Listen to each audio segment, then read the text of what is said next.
Bismillah walhamdulillah wa salatu wa salam ala rasulillah wa ala alihi wa sahbihi wa man ittaba'a huda. Amma ba'du fa. Aujourd'hui, le 26 du mois de Dhul Hijjah de l'année 1442 après la hijra de notre prophète Muhammad sallallahu alayhi wa sallam, nous entamons le 6e cours de notre série de cours traitant du commentaire du livre de Cheikh al-Islam Muhammad ibn Abdul Wahhab ibn Sulaiman al-Tamimi rahimahullah ta'ala, intitulé 4 règles autour desquelles gravite la religion. Aujourd'hui donc le 6e et dernier cours, Inch'Allah. Nous terminerons cet épître aujourd'hui et le cours de la semaine prochaine traitera de la deuxième épître aperçu ou intitulé, qui est intitulé Aperçu sur le suivi des textes tout en respectant les savants. Que, Inch'Allah, on fera une brève lecture de cet épître et un léger commentaire avant de rentrer dans nos cours de fiqh, de jurisprudence à partir de, Inch'Allah, d'ici 1 ou 2 cours. C'est-à-dire que cette épître, nous la terminerons en 1 ou 2 assises, Inch'Allah, car c'est une épître très courte et je me contenterai de faire une lecture de la traduction approximative des paroles de Cheikh al-Islam Muhammad ibn Abdul Wahhab rahimahullah.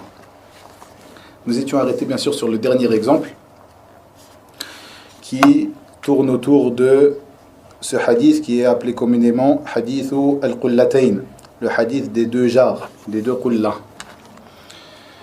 Je m'étais arrêté à la parole de Cheikh rahimahullah où il commence son contre-argumentaire. Il dit: celui qui prétend que ce hadith, donc le hadith de Al-Qullatayn, indique que la petite quantité devient impure, aura certainement dit ce dont il n'a aucune science. Car le terme employé montre clairement que, en abondance, l'eau ne retient pas la souillure. Mais on ne parle pas d'une quantité moindre. Comme on l'a dit dans les exemples précédents, ce qui est indiqué dans le hadith, c'est que lorsque l'eau atteint l'équivalent de 2 jars, qullatayn, à ce moment-là, il ne retient pas la souillure. Mais en aucun cas, il est traité dans ce hadith ce qui est en dessous de cela, c'est-à-dire l'impureté de l'eau en dessous de 2 jars.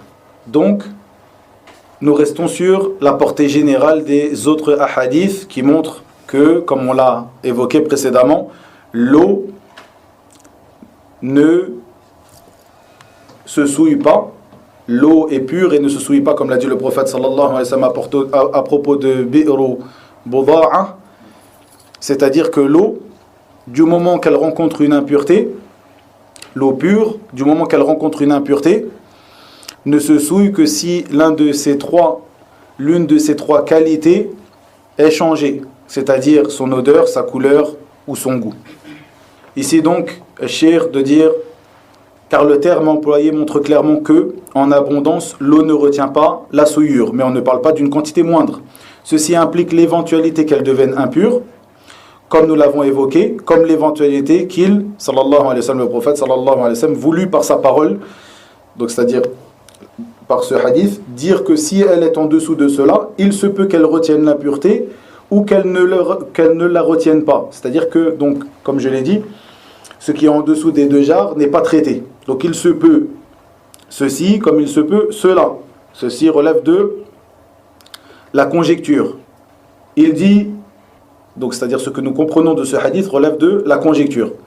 Il dit, rahimahullah, dans le sens. Or, si tu ne peux trancher sur son sens en déterminant l'un ou l'autre, c'est-à-dire comme il l'a évoqué précédemment, il se peut que le prophète sallallahu alayhi wa sallam a voulu dire qu'en dessous de 2 jars, ceci ou en dessous de 2 jars, cela, cette conjecture, si tu ne peux pas trancher à propos de cela, en déterminant l'un ou l'autre, Allah interdit de parler sur lui sans science. Ici la première règle. Si vous prétendez que nos preuves n'englobent pas cela, voilà une parole fausse, puisqu'elles sont à portée générale. Ici donc dans son contre-argumentaire, Cheikh al-Islam s'adresse à ces derniers en leur disant: si vous prétendez que nos preuves à portée générale, comme la parole du prophète sallallahu alayhi wa sallam à propos du puits Buda'a et la portée générale de la parole d'Allah tabaraka wa ta'ala, falam tajidu ma'an, et autre que cela évoqué précédemment, alaykum salam wa rahmatullahi wa barakatuhu, À propos de cela, eh bien, si vous prétendez que nos preuves, toutes ces preuves évoquées précédemment, n'englobent pas cela, voilà une parole fausse, puisqu'elles sont à portée générale. Puis il dit, dans le sens de ces paroles, rahimahullah, et même en supposant cela fait partie de ce à propos de quoi la législation s'est tue et nous interdit d'investiguer. Ici la deuxième règle. Si vous aviez dit, comme l'ont dit les savants qui jugèrent cette eau détestable, c'est-à-dire une partie des savants jugèrent cette eau détestable, celle qui est en dessous de 2 jarres, lorsqu'elle rencontre une impureté. Certains savants ont jugé que cette eau est détestable, c'est-à-dire qu'elle n'est pas impure, mais elle a un caractère détestable. Ils disent, ces derniers, je la déteste ou je la déconseille. Écoutez bien, certains savants disent, je la déteste ou je la déconseille. C'est-à-dire, je déconseille de l'utiliser pour en faire ses ablutions, pour se purifier. Je la déconseille ou je la déteste ou je la déconseille en présence d'une autre. Ou d'autres expressions utilisées par celui qui doute de son impureté, sans pour autant affirmer que le jugement de la législation est son impureté. Vous auriez eu raison et auriez œuvré selon la parole de votre prophète sallallahu alayhi wa sallam, dans le sens, et entre cela, il y a des choses équivoques. Ici, la 4e règle. Et bien sûr, la 3e règle est traitée aussi ici. Donc, nous voyons que Cheikh l'Islam, ici encore une fois, a utilisé dans ce sujet, ou à propos de ce sujet, ces 4 règles, autour desquelles tourne l'ensemble de la religion. Tu ne parles pas sur Allah tabaraka wa ta'ala sans science. Tu ne poses pas des questions sur des choses à propos desquelles la législation s'est tue. Tu ne suis pas ce qui prête à équivoque, et il y a entre le halal bayyin et le haram bayyin des choses qui prêtent à équivoque. Donc à partir de là, si ces choses prêtent à équivoque, il convient de s'en tenir à al-halal al-bayyin ou al-haram al-bayyin. Il dit rahimahullah, qu'elle soit en elle-même pure ou non, en effet celui qui doute à propos d'une chose et s'en abstient scrupuleusement aura certes eu raison, même s'il lui apparaît par la suite sa licéité. Ici bien sûr, cette parole de Cheikh l'Islam est très importante. Et ceci est une grande base de notre législation, d'après la parole du prophète Muhammad sallallahu alayhi wa sallam, Da' ma yaribuka ila ma la yaribuka. Délaisse, dans le sens de ces paroles, délaisse ce qui te laisse du doute pour ce qui ne t'en laisse pas. Mais bien sûr, cette parole-là doit être prise avec des facteurs déterminants, c'est-à-dire qu'on ne prend pas cette parole sans condition. C'est-à-dire qu'à chaque fois que tu as un doute sur une chose, tu t'en écartes. Et tu penses que ceci fait partie du scrupule, que tu as une crainte scrupuleuse. Donc tu préfères t'écarter de cette chose-là car tu as un doute. Ceci n'est pas exact. Plutôt, s'il y a des preuves claires du Coran et de la Sunna qui montrent la licéité d'une chose ou l'interdiction d'une chose, il ne te conviendra pas de douter. Et si on parle de ces choses qui peuvent avoir un caractère équivoque, comme il est venu dans ce hadith où le prophète sallallahu alayhi wa sallam dit, et entre cela, c'est-à-dire le licite clair et l'illicite clair, et entre cela il y a des choses équivoques. À ce moment-là, on utilisera cette règle-là. Celui qui doute à propos d'une chose et s'en abstient scrupuleusement aura certes eu raison, même s'il lui apparaît par la suite sa licéité. Mais si la licéité est claire, les textes du Coran et de la Sunna sont clairs, à partir de là, il ne conviendra pas à une personne de dire « je préfère m'en abstenir car j'ai peur de tomber dans l'illicite », plutôt ceci relèvera de l'ambiguïté. Ceci est quelque chose de très important à préciser, car beaucoup de gens sont atteints par cette maladie, c'est une maladie réelle, al-wiswas, al-wasawis. À chaque fois qu'il voit quelque chose où il a un doute, mais sans avoir de facteur déterminant. Pourquoi est-ce que tu as ce doute par rapport à cela? La parole d'Allah est claire, la parole du prophète sallallahu alayhi wa sallam est claire. Pourquoi est-ce que tu as ce doute? À partir de là, tu ne devras pas avoir ce doute-là, tu ne devras pas avoir cette ambiguïté. Ceci, lorsqu'il y a des sujets comme ceux évoqués par Cheikh l'Islam ici, des sujets où il y a plusieurs preuves, et il se peut que pour certaines personnes, la licéité ou l'illicéité d'une chose n'apparaissent pas clairement. Donc à partir de là, comme l'a dit Cheikh l'Islam, comme dans ces 4 preuves, il te reste une alternative à la parole sur Allah sans science. Quelle est cette alternative? Le fait de juger que ce sujet-là, où il y a des preuves qui tendent des deux côtés, ce sujet-là fait partie des sujets équivoques et non univoques. Donc, il te convient de traiter ce sujet comme un sujet qui prête à équivoque. Qu'est-ce que tu fais à ce moment-là? Tu délaisses ce qui te laisse du doute pour ce qui ne t'en laisse pas. Il y a certes des choses, comme l'a dit le prophète sallallahu alayhi wa sallam dans le sens de ses paroles, le licite est clair et l'illicite est clair. Et entre ces deux-là, des choses équivoques. Pour celui qui aura la science, qui est une lumière ici par laquelle il s'éclaire et il voit le droit chemin apparaître devant lui. Celui qui aura cette science, qui aura étudié la mas'ala, qui aura une science claire, pour celui-là, il lui apparaîtra clairement la licéité ou l'illicéité. Mais pour celui qui n'aura pas étudié la mas'ala et qui se trouvera devant quelque chose comme cela, où il voit des paroles des savants qui disent cela, d'autres qui disent cela avec des preuves qui tiennent sur quelque chose, on dit bien des preuves qui tiennent sur quelque chose parce qu'il se peut que des savants, comme on l'a dit précédemment, même des grands savants, des imams, utilisent une preuve qui ne tient pas réellement sur quelque chose. Ceci pour maintes et maintes raisons, comme on l'a évoqué précédemment. Donc il est important de regarder le musulman as-sadiq, le musulman véridique. Il se doit de suivre les preuves du Coran, de la Sunna, et non la parole de tel ou tel imam. L'imam Malik a dit, quelles sont les preuves? L'imam Ahmad a dit, quelles sont les preuves? Là-bas, c'est que tu suis la preuve et non la parole de telle ou telle personne. Puis il dit, rahimahullah, dans tous les cas, celui qui prétend que le prophète sallallahu alayhi wa sallam, qui fut envoyé par Allah subhanahu wa ta'ala, afin d'exposer clairement aux gens ce qu'il fit descendre pour eux. Écoutez bien ici, c'est important. Dans tous les cas, celui qui prétend que le prophète sallallahu alayhi wa sallam, qui fut envoyé par Allah subhanahu wa ta'ala, afin d'exposer clairement aux gens ce qu'il fit descendre pour eux, a voulu prescrire à sa communauté. Ici, Cheikhul Islam va rapporter, soyez attentifs, va apporter plusieurs points que ces gens qui jugent de l'impureté de l'eau en dessous de 2 jarres rapportent. Et dans son contre-argumentaire ici, Cheikhul Islam nous dit, si tu prétends que le prophète sallallahu alayhi wa sallam, qui est venu pour exposer clairement aux gens ce qu'Allah tabaraka wa ta'ala fit descendre, a voulu prescrire à sa communauté ceci, ici il va en parler. Faites bien attention à cela. Il dit, a voulu prescrire à sa communauté que toute eau en dessous de 2 jarres, en jarre hajar, comme on l'a dit précédemment, qui est une sorte de jarre utilisée à l'époque, que toute eau en dessous de 2 jarres, en jarre hajar, rencontrant une impureté, devient elle-même impure et par conséquent interdite à la consommation. Donc si tu prétends que le prophète sallallahu alayhi wa sallam a voulu légiférer cela pour sa communauté. Puis, qu'est-ce qu'il a voulu légiférer aussi? Que la prière de celui qui s'en sert pour se purifier ne sera pas acceptée, puisque c'est de l'eau impure, ainsi que la prière de celui ayant été en contact avec elle, c'est-à-dire ses vêtements ou sa peau, son corps, en contact avec, jusqu'à ce qu'il la nettoie, puisque c'est de l'eau impure, c'est elle-même de l'impureté. Le prophète sallallahu alayhi wa sallam, tu prétends qu'il a légiféré cela. Et tu prétends qu'il n'a pas exposé clairement cette prescription avant que ne vienne à lui un homme le questionnant au sujet de l'eau se trouvant dans le désert. Ceci est la cause du hadith des 2 jarres dans certaines versions de ce hadith. Qu'il n'a pas exposé clairement cette prescription avant que vienne à lui un homme le questionnant au sujet de l'eau se trouvant dans le désert et dont s'abreuvent les fauves qui se nourrissent de bêtes mortes et desquelles s'écoule salive et bave, et qu'il lui répondit sallallahu alayhi wa sallam, lorsque l'eau atteint la quantité de 2 jarres, elle ne contient pas la souillure.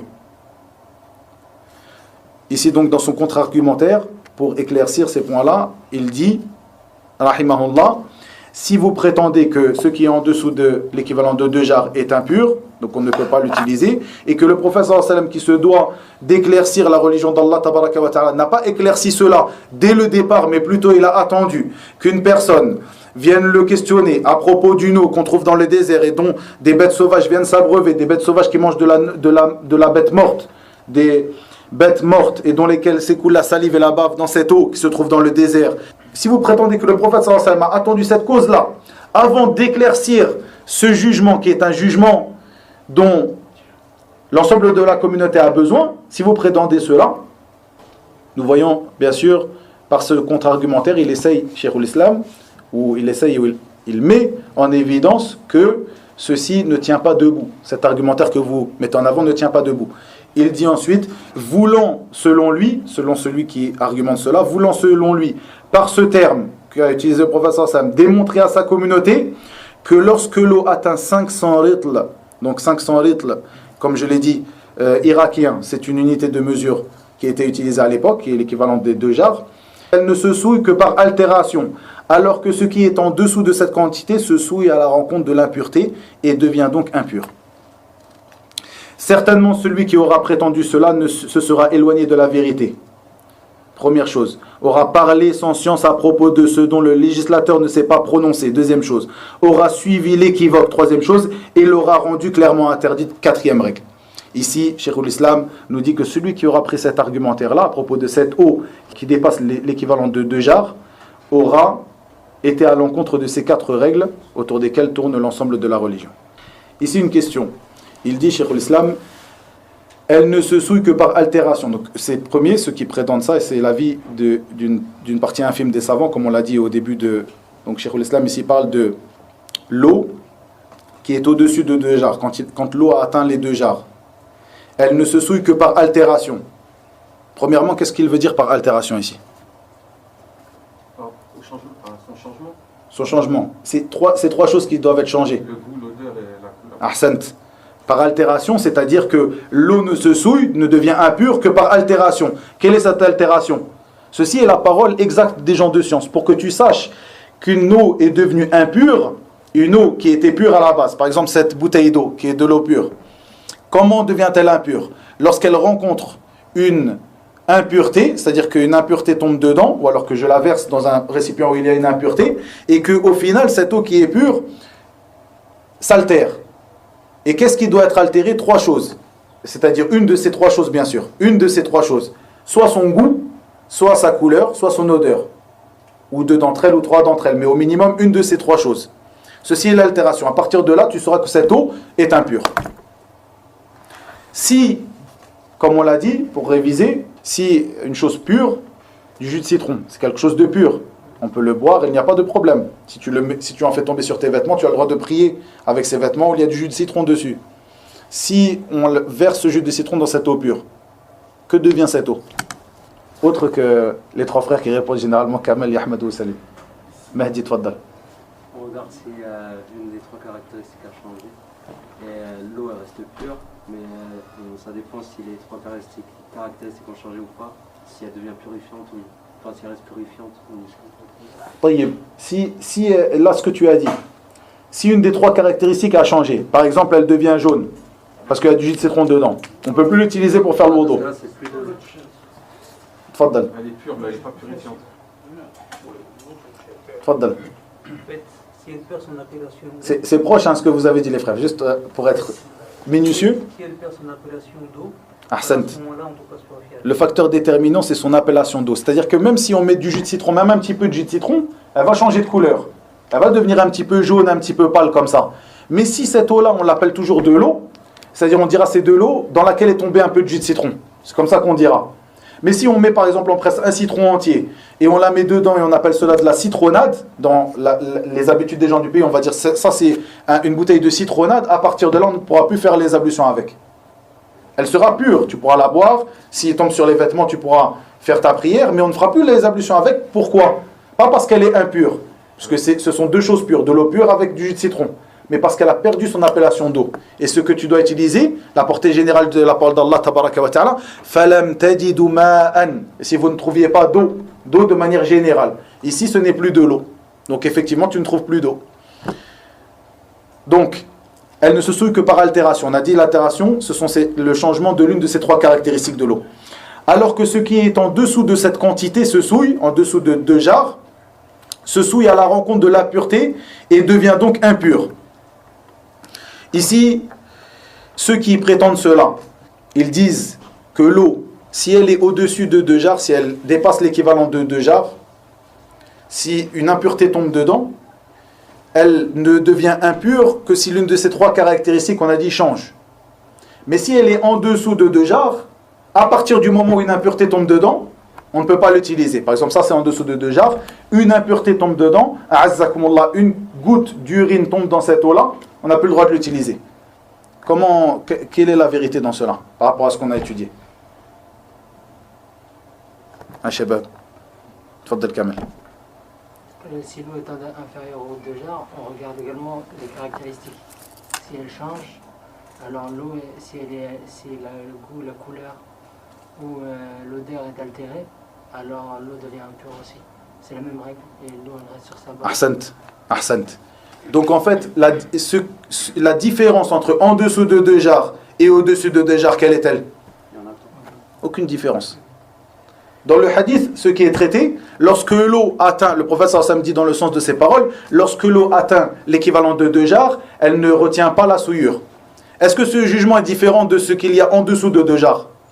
Il n'est pas différent, ceci nous le comprenons d'après d'autres hadiths qui ont été évoqués précédemment. Et dans ce hadith, est-ce qu'il est traité ce qui est inférieur, le jugement de l'eau qui est inférieur à 2 jarres? Il n'est pas traité. Donc comment pouvons-nous spéculer sur ce qu'a voulu dire le prophète sallallahu alayhi wa sallam par cela ou non? Ceci n'est pas traité. Par contre, dans d'autres hadiths, ceci est traité clairement. Donc nous prenons l'ensemble des hadiths. Vous comprenez? Ici, on a le résumé de cette affaire-là. Le résumé de cette affaire. Et ceci est la vérité. Ceci te permettra à maintes et maintes reprises de faire la différence entre de l'eau pure et de l'eau impure. Chose que nous avons besoin tous les jours. Minimum pour faire le wudu. Avant de prier, tu te dois de savoir si l'eau que tu utilises est pure ou impure. Est-ce que chez certaines personnes, de l'eau qui sort du robinet, il se peut qu'elle soit calcaire. Il y a du calcaire dedans. On voit que c'est de l'eau qui est un petit peu blanche, etc. comme ça. Est-ce que cette eau-là, elle est bonne ou elle n'est pas bonne? Il aura besoin de ces règles-là pour savoir cela.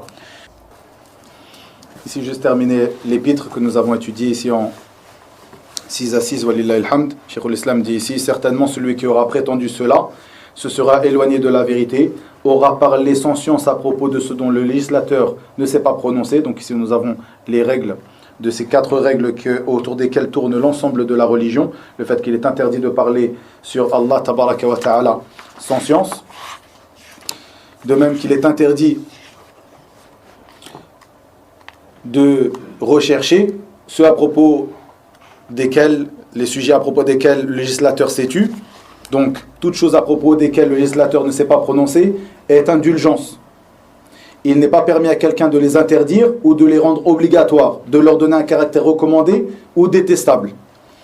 De même que la 3e règle, le délaissement de la preuve limpide et l'argumentation par un terme prêtant à équivoque constitue la voie des gens déviants comme les Rafidah et Al-Khawarij et autres. Et Allah tabaraka wa ta'ala dit dans le sens de ces paroles, les gens donc qui ont au cœur une inclinaison vers l'égarement mettent l'accent sur les versets à équivoque.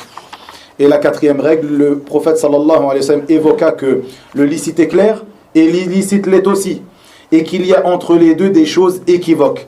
Ainsi, celui qui n'aura pas compris cette règle et qui voudra parler à propos d'un sujet de manière catégorique sera certainement égaré et aura égaré autrui. Ici donc, Cheikh l'Islam termine ce dernier exemple en rappelant ces 4 règles, puis il dit: nous demandons à Allah de nous guider ainsi que nos frères musulmans vers ce qu'il aime et agrée, de nous enseigner le livre et la sagesse, de nous montrer la vérité en tant que telle et de nous permettre de la suivre, de nous montrer le faux en tant que tel et de nous permettre de nous en écarter et de ne pas nous le rendre confus étant pour nous une cause d'égarement. Ces règles sont applicables à l'ensemble des sciences religieuses, en particulier à la science de la jurisprudence et le fiqh, du chapitre de la purification, le premier chapitre, au chapitre des aveux, le dernier chapitre. Et Allah est le plus savant. Que les prières et les salutations d'Allah soient sur Muhammad sallallahu alayhi wa sallam, ses frères, parmi les prophètes et les messagers, sa famille et ses compagnons. Wa ila huna wa billahi tawfiq wa sallallahu wa sallam wa barak ala nabiyyina Muhammad walhamdulillahi